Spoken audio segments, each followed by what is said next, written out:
ये कहानी बर्लिन नाम के एक बहुत ज़हीन चोर की है जो अपने साथियों के साथ बहुत समझदारी से चोरी करता है। शुरुआत बर्लिन को दिखाने से होती है, जिसकी तीसरी बीवी भी उसे डिवोर्स देकर जा रही थी, जिस वजह से वो काफी टूट जाता है। बहुत दुखी था क्योंकि आज तक कोई भी उसका नहीं बना, उसे कोई प्यार नहीं करता। अब इतनी ही देर में यहाँ बर्लिन की टीम भी आ गई जो उसे अपने साथ गाड़ी में बिठाकर वहाँ से ले जाती है, क्योंकि अब इन्हें अपनी चोरी करनी। टीम में बर्लिन के अलावा 4 और लोग थे। एक लड़की थी हैकर, एक लड़का था लॉक मास्टर, हर तरह की लॉक को वो आसानी तोड़ लिया करता था। तीसरा एक थोड़ा बूढ़ा आदमी था, वो प्रोफेसर था, काफी ज़हीन था। वो इतना स्मार्ट था कि ये सारी चोरियाँ वो ही प्लान किया करता था कि कौन सी चोरी कब, कहाँ और कैसे करनी है। एक होता है सेटेलाइट मैन, जो सेटेलाइट्स को काफी अच्छे से संभालता, हैंडल किया करता। इसके अलावा हथियारों में भी उसे काफी महारत थी, लड़ना भी काफी अच्छे से आता था। ये 5 जो पुलिस ऑफिसर्स बनकर एक काफी आलीशान जगह पर पहुंचते हैं, जहाँ अमीर लोग बैठे डिनर कर रहे थे। वो एक अमीर आदमी के पास आकर उसे नकली वारंट दिखाते हैं। उसे कहती है कि हमें ये खबर मिली है कि तुम काफी कीमती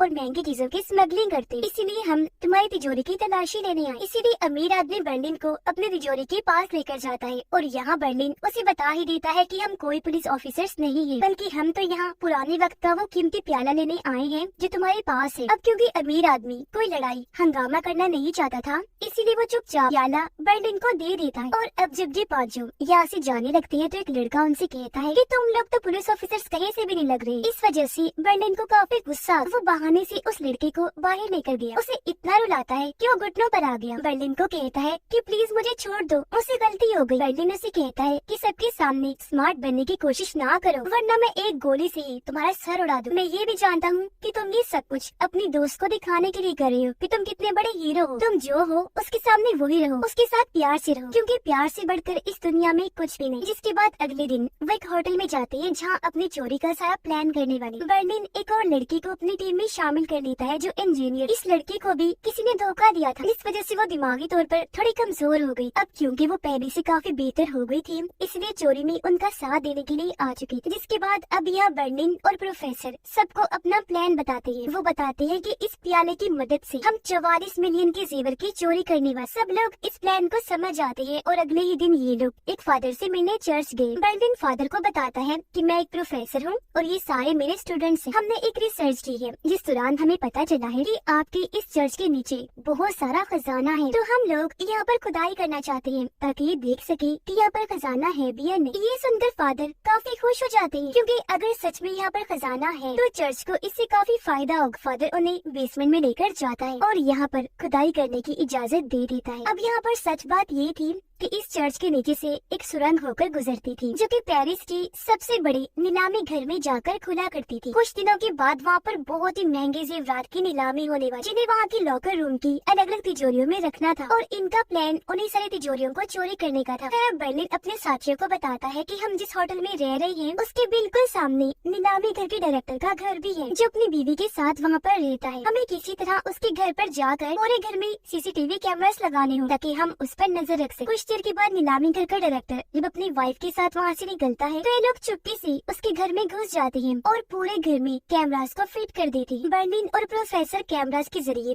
नीलामी घर के डायरेक्टर और उसकी वाइफ पर नजर रख रही थी। प्रोफेसर जब देखता है कि बर्लिन परेशान है तो वो उसे हौसला देता है, कहने लगा कि तुम परेशान ना हो, देखना एक दिन तुम्हें कोई बहुत अच्छी लड़की मिलेगी, तुम हमें ही देख लो। मैं और मेरी वाइफ 25 साल से एक साथ है, हम दोनों एक दूसरे को बहुत प्यार करते हैं, कभी भी हमने एक दूसरे से अलग होने का नहीं सोचा। ये सुनकर बर्लिन कहता है कि मान लेता हूँ, लेकिन ये दुनिया धोखेबाज है, यहाँ पर सच्चे प्यार जैसी कोई चीज नहीं होती। अब बर्लिन जब अकेला नीलामी घर के डायरेक्टर और उसकी वाइफ पर नजर रख रहा था तो वो देखता है कि अपने हस्बैंड के सोने के बाद उसकी वाइफ अपने डॉग को लेकर घर से निकल गई। तब बर्लिन भी उसका पीछा करता है। वो जब बार में गई तो बर्लिन भी उसके पीछे पीछे चला जाता है। उसने देखा कि बार में डायरेक्टर की वाइफ गाना गा रही है। उसे देखते ही बर्लिन को वो काफी पसंद आई, आवाज भी उसकी काफी अच्छी लगी, इसलिए वो उसे हासिल करने का सोचता है। अगले दिन जब चर्च के फादर यहाँ पर आते हैं तो सारे उन्हें ये बताने लगे कि आपके चर्च के नीचे से हमें एक बहुत पुराने वक्त का कीमती प्याला मिला है। असल में ये तो वो वाला प्याला था जिन्होंने सबसे पहले चुराया था। जानबूझकर प्याले को उन्होंने यहाँ जमीन के नीचे रख दिया ताकि फादर को यही लगे कि यहाँ पर सच में कोई खजाना मौजूद है। उसे देखकर फादर की खुशी का कोई ठिकाना ही नहीं रहता, इसीलिए वो उन्हें और खुदाई करने की इजाजत दे देते हैं। अगले ही दिन से बर्लिन नीलामी घर की डायरेक्टर की वाइफ, जिसका नाम कमील था, उसके साथ दोस्ती करने की कोशिश करने लगता है। उसका पीछे करते हुए वो एक होटल में गया, उससे बातें करने लगता है। वो उसे अपना नकली नाम बताकर कहता है कि मैं यहाँ पर पेरिस में घूमने आया हूँ। कल रात बार में मैंने आपका गाना सुना था जो मुझे बेहद पसंद आया है। वो यहाँ जानबूझ के कमील की पसंदीदा किताब भी लाया था, जिसे देखकर वो पूछती है कि आप ये पढ़ते हैं? बर्लिन कहता है जी हाँ, मुझे ये बहुत पसंद है। पर कमील यहाँ पर कोई जवाब दिए बगैर वहाँ से चली जाती है। बर्लिन सोचता है शायद मुझसे गलती हो गई है कोई, इसीलिए वो मुझसे दोस्ती करना नहीं चाहती। खुदाई करते हुए और लोगों को सुरंग मिल ही जाती है, इसीलिए वो और आगे खोदने लगती है ताकि अपनी मंजिल उस नीलामी घर तक पहुंच जाए। बर्लिन जब कमील की बातें सुनता है तो उससे पता चला कि उसकी अपने हस्बैंड से लड़ाई हो गई है, क्योंकि वो अपने हस्बैंड के साथ एक शो देखने जाना चाहती थी, लेकिन उसका हस्बैंड नहीं जा रहा था। तो इसीलिए अब बर्लिन अच्छे से कपड़े पहन लेता है ताकि वो उसके साथ जा सके। खुदाई के दौरान बेसमेंट में फादर आए, उनसे कहते हैं कि मैं वो कीमती प्याला अपने साथ ले जाना चाहता हूँ ताकि अपने यूनिवर्सिटी के प्रोफेसर को दिखा सकूं कि हमें यहाँ से ये मिला है। कैसे भी करके वो प्याले को वहाँ से ले जाने लगता है और ये लोग उसे रोक ही नहीं पाते। ये बात जब बर्लिन को पता चली तो उसे काफी गुस्सा आ गया। वो लॉक मास्टर को कहता है कि ये जिम्मेदारी तुम्हारी है, कैसे भी करके चाहे छीन के वो प्याला उस फादर से लेकर आओ जल्दी। जबकि खुद वो कमील से मिलने चला जाता है। उसके पास पहुँचकर कमील से पूछता है कि तुम कहाँ जा रही हो। जब उसने बताया कि मैं शो देखने जा रही हूँ तो बर्लिन भी उसके साथ चलने के लिए तैयार हो जाता है। उधर लॉक मास्टर और इंजीनियर लड़की बाइक पे बैठकर वहाँ से निकल जाते हैं। फादर से वो कीमती प्याला छीनकर वो जब यहाँ से भाग रहे थे तो तभी यहाँ पर फादर के कुछ दोस्त आ जाते हैं जो उन्हें रोक लेते हैं, लेकिन जैसे तैसे उन्हें चकमा देकर प्याला लेकर वो यहाँ से भागने लगे तब फादर के दोस्त भी उनका पीछा करने लगते। लॉक मास्टर और इंजीनियर लड़की अब पार्किंग एरिया में जाकर छूट गयी, लेकिन फादर के दोस्त उन्हें ढूंढ लेते हैं और प्याला उनसे छीन लेते हैं। इस वजह से दोनों काफी डर गए, जल्दी से यहाँ से भाग जाते हैं कि इससे पहले कोई और मुसीबत आए। रात को बर्लिन और कमील जब वापस आए तो यहाँ हम नोटिस कर लेते हैं कि वो एक दूसरे के काफी करीब आ गई है, यानी उनकी अच्छी दोस्ती हो गई। इसलिए दोनों एक दूसरे को अपना अपना नंबर दे। अगली सुबह सेटेलाइट मैन हैकर के कमरे में जाता है उससे कोई मदद मांगने के लिए, साथ ही वो उसे दोस्ती करने की भी कोशिश करता है, लेकिन हैकर उसे ऐसा जाहिर करके दिखाती है कि मैं बहुत सख्त हूँ, लेकिन अंदर ही अंदर वो भी सेटेलाइट मैन को पसंद करने लगी। अब प्रोफेसर लॉकमैन और इंजीनियर लड़की के पास आते हैं जो बहुत ज्यादा घबराए हुए थे। प्रोफेसर उन्हें तसल्ली देती है कि देखो अब डरने की जरूरत नहीं है, क्योंकि जब तुमने प्याला फादर से छीना था तो वो तभी काफी डर गई थी, इसलिए उन्होंने अब वो प्याला चुपचाप ही मेरे हवाले कर दिया है, ये कहकर कि आइंदा के बाद मैं बेसमेंट में नहीं आऊंगा और तुम अपनी खुदाई जारी रखो। उधर कमील बर्लिन से मिलने के लिए खुद ही आ जाती है उसके पास, लेकिन यहाँ बर्लिन के लिए एक मुसीबत थी, वो उसे कमरे में लेकर नहीं जा सकता था, क्योंकि अगर कमील अंदर आती तो कंप्यूटर्स का सेटअप देखकर वो पकड़ा जा सकता था। वो कमील को कहता है कि हम यही बात कर लेते हैं, मैं तुम्हें अंदर नहीं लेकर जा सकता क्योंकि तुम शादीशुदा हो, अगर हमें किसी ने देख लिया तो अच्छा नहीं होगा। ये सुनकर कमील को बहुत बुरा लगा, वो नाराज होकर वहाँ से चली जाती है। ये देखकर बर्लिन को भी काफी बुरा लगा, इसलिए वो भी उसके पीछे पीछे चला जाता है। लिफ्ट में आकर उसे मनाने के लिए गले से लगा लेता है और यहाँ इनके बीच ताल्लुक शुरू हो जाता है। अगले दिन वो फिर से खुदाई करते हैं और वहाँ पर पहुँच जाते हैं जहाँ पर पहुँचना चाहते थे, यानी नीलामी घर के बिल्कुल पास, लेकिन आगे एक काफी मजबूत दीवार थी जो लोहे के अलग अलग ब्लॉक से बनी हुई थी। तो तब यहाँ प्रोफेसर उन्हें प्लान बताते हैं कि हम अंदर दाखिल कैसे हो। वो बताता है कि सबसे पहले हम ब्लॉक्स को बारीकी से काटेंगे, फिर उन ब्लॉक्स को बड़ी चालाकी से गाड़ी से जोड़ दें ताकि हमारा जब दिल चाहे उसे लगा सके और जब दिल चाहे वहाँ से हटा भी दे। इस बिल्डिंग में हमेशा 2 गार्ड्स होते हैं, एक गार्ड तो होता है अंदर जो हमेशा कंट्रोल रूम में रहता है और उसकी नजर हमेशा कंप्यूटर स्क्रीन पर ही रहती है। दूसरा गार्ड होता है बाहर जो बाहर होने वाली चीजों को देखता है। अब सबसे पहले इन्हें उस बाहर वाले गार्ड का ध्यान भटकाना ताकि हैकर लड़की उनकी कंप्यूटर सिस्टम को हैक कर सके। यहाँ सेटेलाइट मैन नोटिस करता है कि वो दोनों गार्ड्स पिज्जा बहुत ज्यादा खाते हैं, हर दूसरे दिन पिज्जा ऑर्डर कर, इसलिए वो एक पिज्जा डिलीवरी बॉय बनकर गलत ऑर्डर लेकर जाता है, जिस बात पर गार्ड उससे बहस करने लगता है। इसीलिए सेटेलाइट मैन भी उसे गुस्सा दिलाने लगता है। इनकी बहस इतनी बढ़ गई कि गार्ड दूसरे गार्ड को भी लड़ने के लिए बुला लेता है और इस चीज का फायदा उठाकर हैकर लड़की उनकी कंप्यूटर सिस्टम को हैक कर लेती है, यानी कि अब वो सारे कैमरास को कंट्रोल कर सकती है। अब बर्लिन फिर से अपनी टीम को प्लान बताने लगता है और ये लोग फिर से उस सुरंग में चले जाते हैं। बहुत ही पतली तार से उस दीवार के ब्लॉक्स को काटने लगते हैं। वहाँ एक मकनाटिस लगाकर उसे थोड़ा सा ऊपर कर लेते हैं और आखिरकार लॉकर रूम में आ जाते हैं, जहाँ पर वो सारी तिजोरियाँ हैं जिनके अंदर ज़ेवरात होंगी, यानी कि इनका प्लान बिल्कुल ठीक चल रहा था अब तक। और अब बस इन्हें इंतजार था नीलामी घर के सामान आने का, जिनमें वो सारे ज़ेवरात भी होंगे जो बाद में इन तिजोरियों में रखे जाने थे। और इस तरह बआसानी वो सारी तिजोरियों को चोरी कर सकती थी। अब इस चोरी की प्लानिंग के साथ साथ बर्लिन के प्यार की कहानी भी कमील के साथ शुरू हो जाती। वो अपना आधा टाइम इस प्लान को दे रहा था जबकि आधा कमील को दिया करता। लेकिन एक दिन कमील का हस्बैंड दोनों को एक साथ देख लेता है। लेकिन यहाँ पर बर्लिन कमील के हस्बैंड को ये कह देता है कि मैं एक आर्टिस्ट हूँ, आपकी वाइफ से मिलना चाहता था, इसीलिए आज यहाँ पर आया। और अपने हस्बैंड के जाने के बाद कमील बर्लिन को कहती है कि मुझे डर लग रहा है कहीं मेरे हस्बैंड को हमारे बारे में पता न चल जाए। बर्लिन उससे कहता है कि चलो फिर हम किसी ऐसी जगह पर चलते हैं जहाँ पर हमारे अलावा और कोई ना। इसलिए ये दोनों एक होटल में जाकर एक साथ वक्त गुजारते हैं, जबकि प्रोफेसर और बाकी लोग अपने होटल में होते हैं। यह प्रोफेसर की वाइफ उसे कॉल करके कहती है कि अब मैं तुम्हारे साथ नहीं रहना चाहती क्योंकि तुम मुझे बिल्कुल टाइम नहीं देती। ये सुनकर प्रोफेसर की होश उड़ जाती है। वो काफी हैरान और परेशान हो गए ये सोचकर कि मेरी वाइफ तो मुझे इतना प्यार करती थी, मैंने कभी सोचा ही नहीं था कि वो मुझे छोड़ के चली जाए और अब आखिरकार वो मेरे साथ ऐसा कैसे कर सकती है। जाहिर है इस वजह से प्रोफेसर को काफी धक्का लगता है। तब उसका चेहरा देखकर इंजीनियर लड़की समझ जाती है कि जरूर इसकी वाइफ ने डिवोर्स दे दी है। अब सेटेलाइट मैन लॉक मास्टर से कहता है कि मुझे बताओ मेरी बाइक तुमने कहाँ रख दी है, क्योंकि जब तुम फादर से प्याला छीनने गए थे तभी के बाद से मैंने अपनी बाइक नहीं देखी। इस पर हैकर लड़की उसे सारी बात बता देती है कि प्याला छीनने के दौरान हम पर भी हमला हो गया था, इसीलिए वो बाइक वहीं पर रह गई और अब मुझे डर लग रहा है क्योंकि अगर वो बाइक पकड़ी गई तो हम भी पकड़े जाएंगे। वजह यह है कि जिस पासपोर्ट पर वो बाइक है वो असली है। ये सुनकर तो लॉक मास्टर और भी डर जाता है और बताता है कि वो बाइक अब जरूर फादर के गुंडों के पास हो। रात को इंजीनियर लड़की प्रोफेसर के पास आकर कहती है मुझे पता है आप काफी दुखी हैं क्योंकि मैं खुद भी जानती हूँ कि दिल टूटना कैसा होता है। प्रोफेसर कहते हैं मैंने ऐसा कभी नहीं सोचा था कि मेरी वाइफ मुझे एक दिन छोड़कर चली जाए। इंजीनियर कहती है कि मुझे इसके पीछे कोई और वजह लगती है, जरूर आपकी वाइफ का किसी और के साथ चक्कर चल रहा है इसीलिए वो आपको छोड़ना चाहती है। ये सुनकर प्रोफेसर को काफी हैरत तो हुई लेकिन इस बारे में वो छानबीन करने लगता है। जहाँ जल्दी उसे पता चल गया कि ये सच है, मेरी वाइफ सच में किसी और के साथ हो चुकी है। बर्लिन और कमील जब एक साथ थे तो कमील का हस्बैंड उसे कॉल करके बताता है कि आज मैं छुट्टी पर था और मैंने तुम्हारी सारे ईमेल्स पढ़ ली है, मुझे पता चल गया है कि तुम्हारा अब किसी और के साथ चक्कर है। ये सुनकर बर्लिन हैरान नहीं था बल्कि वो तो खुश हो रहा था कि चलो शुक्र है अब कमील मुझे अपना लेगी और अपने हस्बैंड को छोड़ दी। लेकिन कमील तो उसे ये कह देती है कि मैं अपने हस्बैंड को नहीं छोड़ सकती, मैं उसे बहुत प्यार करती हूँ, मैं तुम्हें भी नहीं छोड़ सकती, तुम्हें भी पसंद करती हूँ, लेकिन मैं तुम्हारी वजह से अपने हस्बैंड को नहीं छोड़ सकती क्योंकि तुम्हारे साथ मेरी बस दोस्ती, जबकि मैं और मेरे हस्बैंड तो बच्चे के लिए प्लान बना रहे। ये सुनकर बर्लिन एक बार फिर टूट जाता है क्योंकि आज कमील भी उसे धोखा देगी, यानी कि आज भी उसे सच्चा प्यार नहीं मिला। इसीलिए वो जब यहाँ से जा रहा था तो लॉक मास्टर को कॉल करके बताता है कि कमील का हस्बैंड बहुत एक चालाक इंसान है और अब मैं उसे सबक सिखा कर ही रहा। अब कमील का हस्बैंड अपनी नीलामी करके लॉकर रूम में पहुंच जाता है और आने वाले सामान को तिजोरियों में रखने लगता है, जबकि उधर बर्लिन और उसकी टीम भी बिल्कुल तैयार थी उन सब को चुराने के लिए। जैसे सारी चीजें कमील का हस्बैंड तिजोरियों में रखता है तो वो टीम भी आगे बढ़ती है अपने प्लान को अंजाम देने की। एक एक करके तिजोरियों में जो भी सामान था वो सब को चुराने लगते हैं। यहाँ पर प्रोफेसर अपने घर टूटने की वजह से दुखी था, जबकि बर्लिन को एक बार फिर धोखा मिला था, वो इस वजह से गुस्से में था। तो यहाँ पर इन दोनों की आपस में बहस हो जाती है, जिस तरह गलती से एक चीज वहाँ पर गिर गई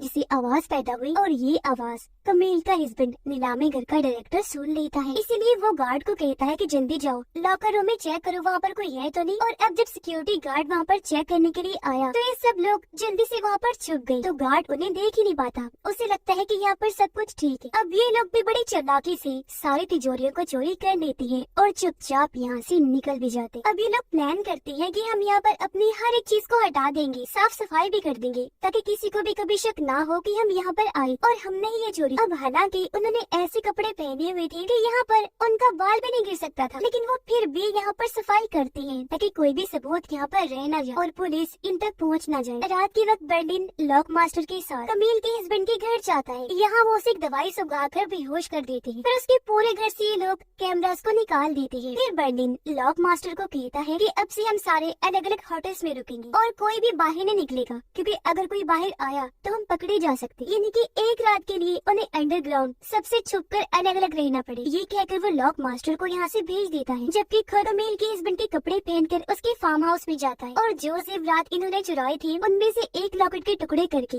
वो पूरे घर में फैला देता है ताकि जब पुलिस इंक्वायरी करने यहाँ पर आए तो उन्हें यही लगे कि कमील के हस्बैंड ने ही चोरी या फिर चोरी में चोरों का साथ दिया है। अब असल में यहाँ पर बर्लिन कमील के हस्बैंड के साथ ही सब कुछ बदला लेने के लिए कर रहा था, उसे फंसा कर ताकि वो फंस जाए और उसकी वाइफ कमील मेरे पास आ जाए और हम दोनों का ताल्लुक दोबारा से पहले जैसा हो जाए। अब लॉकर रूम से बाहर आने के बाद ये उस दीवार को भी मजबूती से वेल्डिंग कर दी थी ताकि यहाँ पर भी कोई सबूत बाकी न रहे। फिर उन्होंने पूरे सुरंग को भी पहले जैसा बना दिया। फिर सारे कैमरास पर से और सिस्टम पर से भी पूरी तरह अपना कंट्रोल हटा देते ताकि शक की जरा सी भी गुंजाइश ना बचे। रात के वक्त सेटेलाइट मैन हैकर लड़की से मिलने आता है। उसे कहने लगा कि अभी फिलहाल मैं पेरिस नहीं छोड़ सकता क्योंकि अगर पुलिस बाइक तक पहुंच गई तो वो लोग मेरे पासपोर्ट तक भी पहुंच जाएंगे। मैं अपना पासपोर्ट चुराने ऑफिस गया था लेकिन वहाँ हर तरफ अलार्म लगी हुई, इसलिए मैं पासपोर्ट नहीं चुराया और अब मुझे तुम्हारी मदद चाहिए ताकि मैं अपना पासपोर्ट हासिल कर सकूं। ये सुनकर हैकर लड़की कहती है पर मैं तुम्हारे साथ नहीं जा सकती, बर्लिन ने बाहर निकलने से मना किया है। ये सुनकर सेटेलाइट मैन कहता है पर ऐसा करना ही पड़ेगा क्योंकि अगर मेरा पासपोर्ट पुलिस के हाथ लग गया तो हम लोग और हमारी चोरी तो वैसे भी पकड़ी जाए, इसलिए अब जल्दी से मेरे साथ चलो। जो सुनकर हैकर लड़की भी उसकी मदद करने को राजी हो जाती है। ये दोनों अपने साथियों से बहाना बनाकर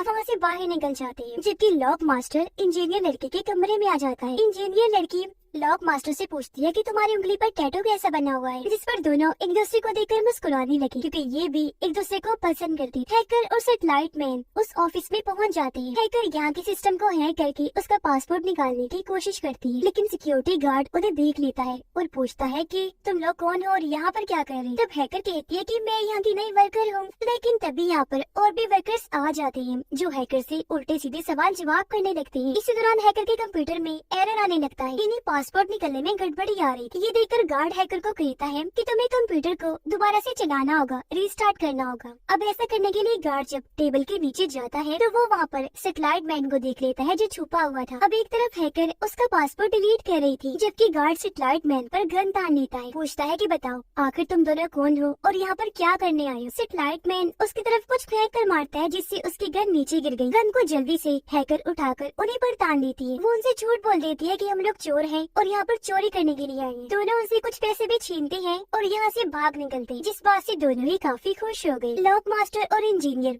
एक बार में गए जहाँ पर बहुत सारे अमीर लोग आए हुए थे तो यहाँ से वो उनकी गाड़ी चुराने का सोचते हैं। सिक्योरिटी गार्ड उन्हें अंदर जाने नहीं देते, इसलिए वो बड़ी चालाकी से एक कपल की गाड़ी चुराकर वहाँ से भाग जाते हैं। लॉक मास्टर इंजीनियर लड़की को लेकर एक जगह पर जाता है जहाँ पर रेस हो रही थी और ये गाड़ियों की रेस, इसलिए लॉक मास्टर वहाँ के एक आदमी को चैलेंज करता है। कहने लगा कि अगर मैं ये रेस हार जाऊंगा तो मैं अपनी गाड़ी तुम्हें दे दूंगा और अगर तुम हार गए तो तुम्हें मुझे देनी पड़ेगी। इंजीनियर लड़की यहाँ पर चोरी किया हुआ एक हार भी लेकर आई होती है, उसका पहनने का दिल कर रहा था लेकिन लॉक मास्टर उसे ऐसा करने से मना कर रहा था, ये कहकर कि यहाँ पर इसे पहनना खतरे से खाली नहीं होगा। जिस पर इंजीनियर कहती है कि मैंने अपनी जिंदगी में इतना महंगा और कीमती लॉकेट पहली बार देखा है, मेरा बहुत दिल कर रहा है इसको पहनने, लेकिन अगर तुम मना कर रहे हो तो मैं बाद में पहन लूंगी। ये कहकर उसने हार को अपनी जेब में रख लिया। अब इस रेस में लड़कियों को भी गाड़ी के ऊपर खड़ा किया जाता था, यानी एक गाड़ी पर एक लड़की खड़ी हुआ कर गाड़ी को वो स्पीड में चलाया जाता है। जैसे रेस स्टार्ट हुई इंजीनियर लड़की को काफी मजा आया क्योंकि वो लॉक मास्टर की गाड़ी के ऊपर खड़ी। तभी इंजीनियर लड़की का फोन बजने लगा। उसने जब चेक किया तो उसके पुराने दोस्त का फोन था। ये देख वो काफी हैरान रह गई, जज्बाती भी हो जाती है, इसलिए लॉक मास्टर को गाड़ी रोकने के लिए कहती है। वो भी बिना सोचे गाड़ी रोक देता है और इस शाम वो इस रेस में हार गया था। इंजीनियर लड़की बहुत ज्यादा रोने लगती है, इसलिए लॉक मास्टर उसे संभालता है। रेस हारने की वजह से लॉक मास्टर को वो गाड़ी दूसरे लड़के को देनी पड़ती है, जिसके बाद वो इंजीनियर को लेकर यहाँ से चला जाता है। वो उसे एयरपोर्ट पर ले जाकर एक प्लेन में बिठाता है।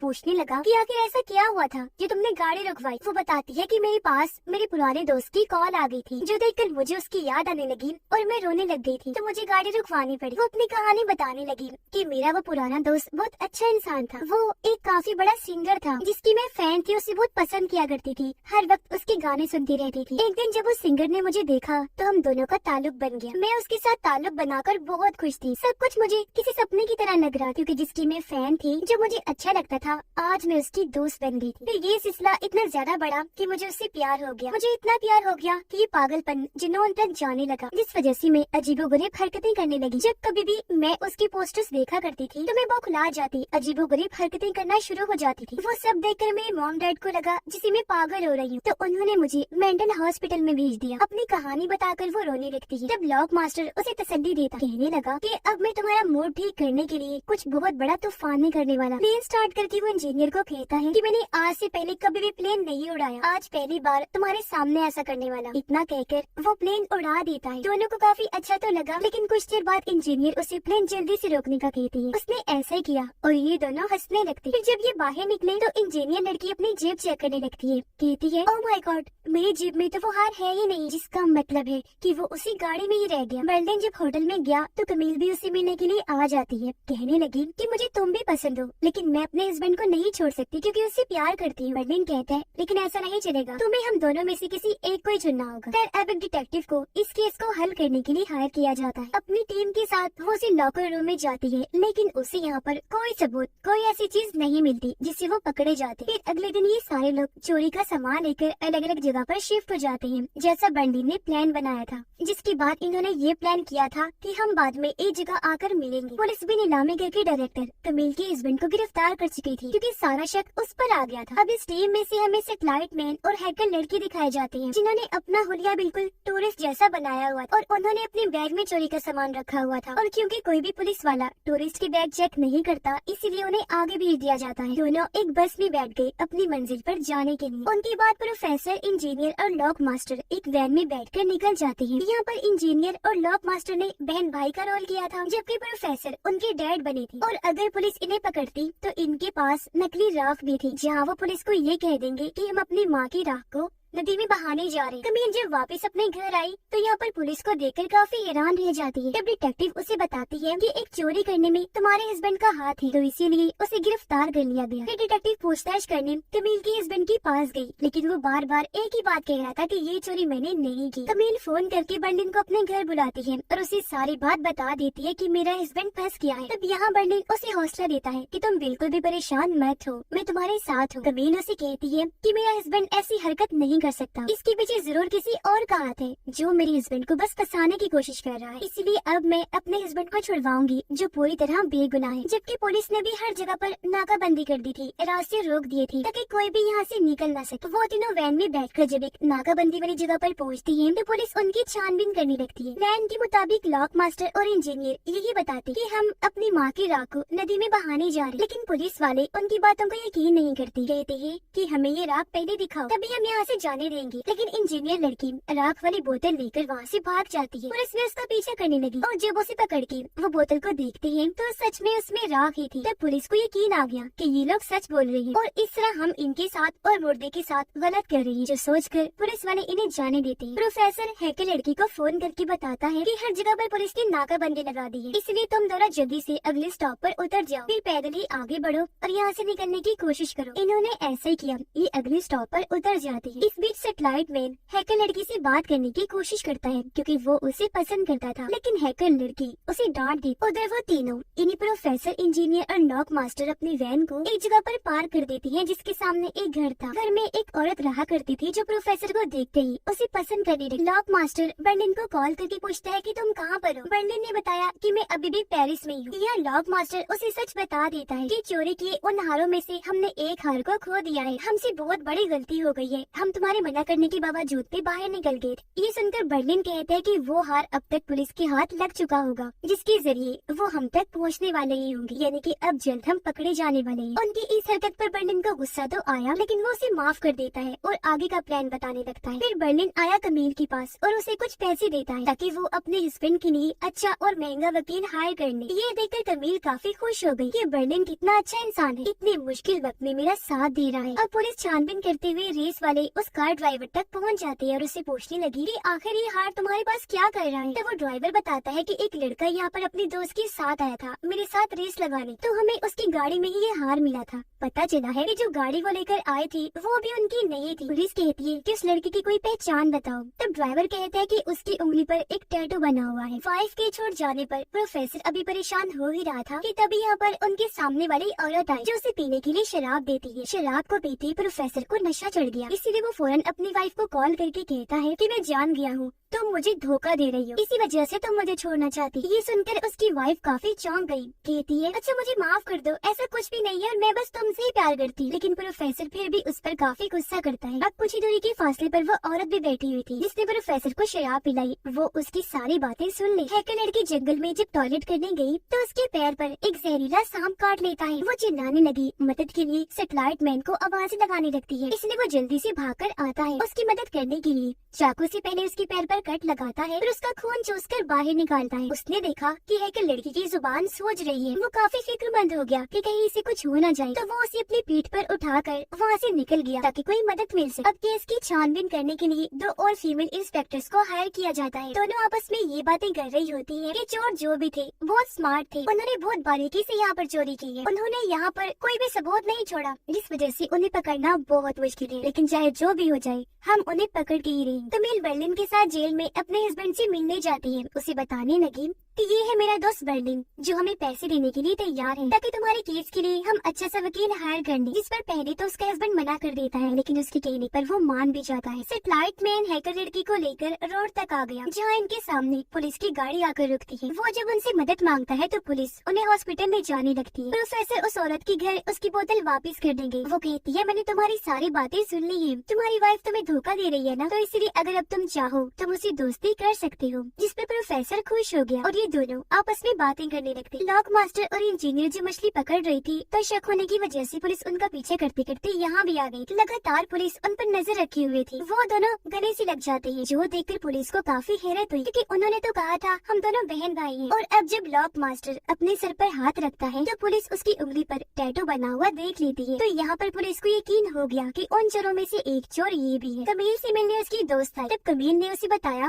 कि मेरा दोस्त बर्लिन यहीं पर है जो बहुत अच्छा है, मेरे हस्बैंड को छुड़वाने के लिए वो मेरी मदद कर रहा है। ये सुनकर उसकी दोस्त काफी हैरान रह गई। कमील से कहती है ये बात सोचने में काफी अजीब है, वो तुम्हारा दोस्त है लेकिन फिर भी तुम्हारे हस्बैंड को छुड़वाने में तुम्हारी मदद कर रहा है। एम्बुलेंस के जरिए हैकर को जब पुलिस ले जा रही थी तो तभी हैकर की जेब से गन नीचे गिर जाती है जो देखकर पुलिस को काफी हैरत हुई। अब सैटेलाइट मैन जल्दी से वो गन उठाकर पुलिस पर तान देता है। कहने लगा कि अब जल्दी से जाकर अपनी गाड़ी में बैठ जाओ और हमारे लिए कोई हरकत करने की जरूरत नहीं है। प्रोफेसर जब उस औरत के साथ था तो वो बाहर झाँकता है जहाँ पर पुलिस उनकी वैन के सामने खड़ी हुई थी। उसे लगा कि जरूर पुलिस को हम पर शक हो गया है, तो पुलिस के जाने पर वो वहाँ की साफ सफाई कर देता है ताकि हम पकड़े न जाएं और यहाँ से जल्द निकलने की तैयारी करने लगता है। अब एक दिन कमील बर्लिन को कहती है कि देखो मैं अपने हस्बैंड को नहीं छोड़ सकती, तो तुम्हारे लिए बेहतर यही होगा कि तुम मुझे ही छोड़कर यहाँ से चली जाओ। प्रोफेसर इंजीनियर और लॉक मास्टर को बता देता है कि पुलिस यहाँ पर आई थी, उन्हें हम पर शक है, तो हमें जल्द से जल्द यहाँ से निकलना चाहिए। जिसके बाद वो बर्लिन को कॉल करता है उसे पूछने के लिए कि तुम कहाँ पर हो। जब बर्लिन ने उसे बताया कि मैं अभी तक पेरिस में हूँ तो प्रोफेसर उसे कहता है कि तैयार हो जाओ, मैं तुम्हें लेने के लिए आ रहा। और अब क्योंकि इस केस को हल नहीं किया जा रहा था तो यहाँ पर एक और डिटेक्टिव को हायर किया जाता है। वो उस टैटू के निशान को हर जगह फैला देती है और कहती है कि अगर इस टैटू वाला इंसान किसी को भी कहीं भी दिखे तो फौरन उसे गिरफ्तार कर लिया जाए। अब कमील से मिलने दोबारा उसकी दोस्त आई। पूछती है कि कमील तुम्हारी जिंदगी में ये सब कुछ क्यों चल रहा है और इतनी जल्दी जल्दी सब कैसे हो रहा है। कमील कहती है कि मैं खुद परेशान हूँ, मुझे भी समझ नहीं आ रही कि यहाँ पर चल क्या रहा है। जिस पर उसकी दोस्त कहती है कि अक्सर मैंने फिल्मों में देखा है कि लड़की का जो दोस्त होता है वही उसके हस्बैंड को फंसाता है और तुम्हारे केस में भी मुझे ऐसा ही लग रहा है। हो सकता है कि बर्लिन ही वो इंसान हो जिसने तुम्हारे हस्बैंड को फंसाया है और अब वो तुम्हारी मदद करने का नाटक कर रहा है ताकि तुम्हारे सामने हीरो बन सके। ये सुनकर कमील को काफी हैरानी हुई और वो चुपके से बर्लिन की जेब से उसका पास चुरा लेती है ताकि वो बर्लिन के कमरे में जाकर चेक कर सके कि क्या मेरी दोस्त सच कह रही है, क्योंकि अभी तक उसने बर्लिन का कमरा नहीं देखा था। प्रोफेसर भी बर्लिन से मिलने के लिए आ जाता है और ये दोनों भी यहाँ से निकलने का प्लान बनाने लगे। पुलिस को लग रहा था कि वो सारे चोर अभी भी उस होटल में ही रह रहे हैं, इसलिए वो उन्हें पकड़ने के लिए वहाँ पहुँच जाते हैं, जबकि बाकी पुलिस उनकी वैन के पास आ जाती है बाकियों को पकड़ने के लिए। कमील भी जब बर्लिन के कमरे में जाती है तो यहाँ पर कैमरास और बाकी सेटअप देखकर काफी हैरान रह जाती है। वो समझ गई कि बर्लिन ही चोर है और इसने ही मेरे हस्बैंड को फंसाया है। उधर पुलिस उनकी वैन की तरफ बढ़ रही थी जिसके अंदर इंजीनियर और लॉक मास्टर थे। पुलिस जब उन पर गोली चलाने लगती है तो वो लोग भी बदले में गोलियां चलाते हैं। तब इंस्पेक्टर उनसे पूछती है कि आखिर तुम लोगों की मांगे क्या है। इसी के साथ वैन में पर्दे के पीछे से एक स्पीकर बाहर आता है जिसमें लॉक मास्टर कहता है कि हमारी ये मांग है कि तुम हमें 5 मिनट दो सोचने के लिए। अब यहाँ हमने देखा कि उन्होंने अपनी वैन ऐसी जगह पर पार्क की थी जिसके नीचे टनल का रास्ता था, यानी कि सुरंग, इसलिए वो सुरंग के रास्ते भागने लगती है। जबकि पुलिस को गुमराह करने के लिए उन्होंने वहाँ पर पपेट कठपुतलियाँ लगाई हुई थी और जो माइक था वहीं पर स्पीकर लगा हुआ था ताकि उनको ये लगे कि यही स्पीकर में बोल रहे हैं। और अब जब वो दोनों यहाँ से काफी दूर चले गए तो पुलिस भी समझ जाती है कि उन्होंने हमें पागल बनाया है।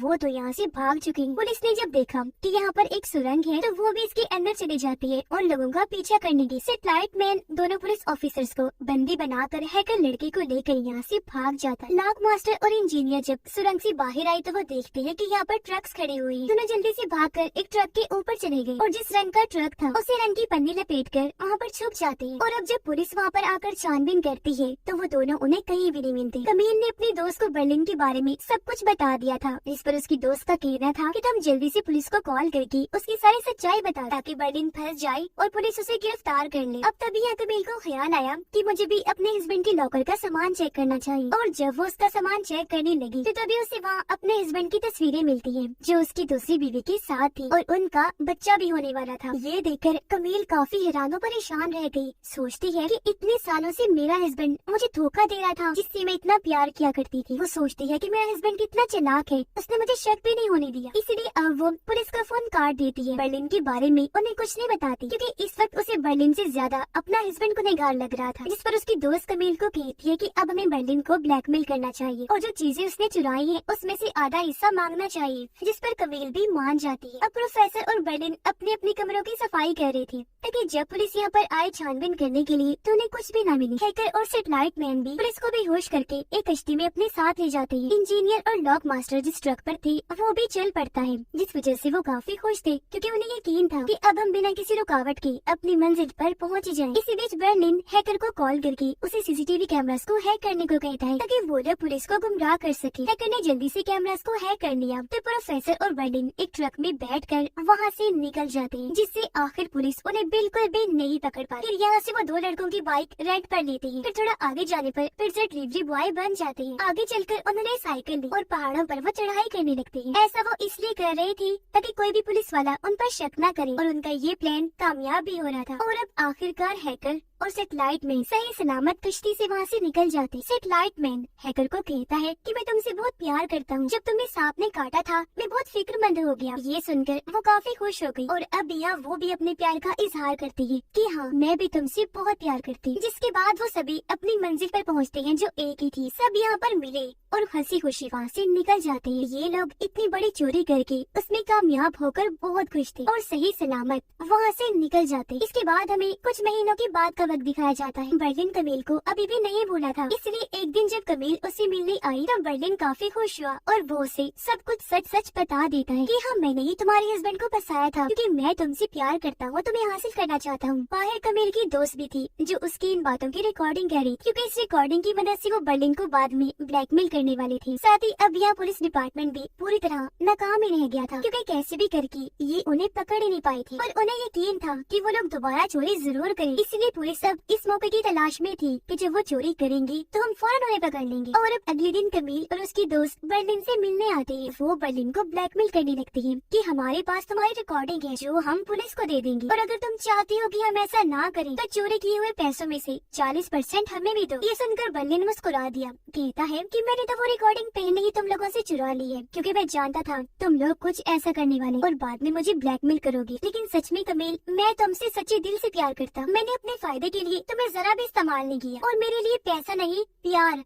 तुम जरूरी हो। ये कहकर वो उन दोनों को अपने हिस्से का सारा पैसा दे देता है और ये डील कर लेता है कि मैं अगली बारी जब भी चोरी करूंगा तो सारे पैसे कमील को ही दे दिया करूंगा। जिस पर कमील काफी खुश हो गई, उसके प्यार से मुतासिर हो जाती है। पैसों को हासिल करके कमील और उसकी दोस्त काफी खुश हो गई। यहाँ पर कमील बर्लिन के बारे में ही सोच रही थी क्योंकि अब शायद उसे भी बर्लिन से प्यार हो गया था और ये दोनों एक हो जाएं। कुछ दिन के बाद प्रोफेसर बर्लिन से मिलने आया जहाँ बर्लिन उसे कहता है कि हमारी छुट्टियाँ हुई काफी दिन हो गए हैं ना, तो क्यों ना अब हम अगली चोरी करने चले। ये सुनकर प्रोफेसर काफी खुश हो जाता है, कहने लगा अरे वाह बहुत अच्छा आइडिया है क्योंकि मैं भी दूसरी चोरी होने का बेसब्री से इंतजार कर रहा हूँ। यार जल्दी करो। दोनों इस बात पर काफी खुश हो गई और इसी के साथ ये सीजन इधर ही खत्म हो जाता है।